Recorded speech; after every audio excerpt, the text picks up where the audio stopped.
துருவ நட்சத்திரம் படத்துலேருந்து அவர் வெளியேறாரு. அந்த இடம் தாங்க சூர்யாவுடைய தலையெழுத்தையே மாற்றிய ஒரே இடம். நல்லா கவனிச்சு பார்த்தோம் அப்படின்னா அந்த படம் அதற்கு பதிலாக வந்தது தான் அஞ்சான்.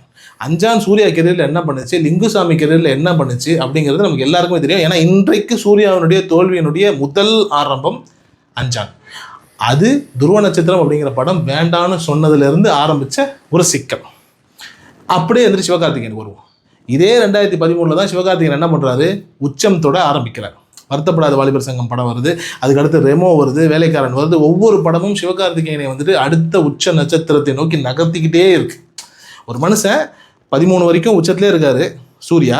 அவர் விழ ஆரம்பிக்கும் போது கரெக்டாக அந்த இடத்துலேருந்து அழகாக என்ன பண்ணுறாரு, சிவகார்த்திகேயன் அப்படிங்கிற இன்னொரு சூப்பர் ஸ்டார் அப்படியே உருவாக ஆரம்பித்து அந்த ஒரு உச்சத்தை நோக்கி பயணிச்சுக்கிட்டே இருக்காரு. ஒரு கட்டத்தில் வந்துட்டு இன்னைக்கு 2025 நாம் இருக்கிறோம் அப்படின்னும் போது சூர்யா வந்துட்டு ஆல்மோஸ்ட் மேக்ஸிமம் கீழே விழுந்திருக்காரு. கங்குவாவில் வந்துட்டு மிகப்பெரிய நஷ்டம், தோல்வி. இதை தாண்டி ரெட்ரோ வந்துட்டு அவருக்கு ஒரு ரிலீஃப் கொடுத்துருக்கு. ஆனால் இந்த கேப்பில் சிவகார்த்திகேயனுடைய வளர்ச்சின்னு இருக்கு இல்லையா, உச்சம்.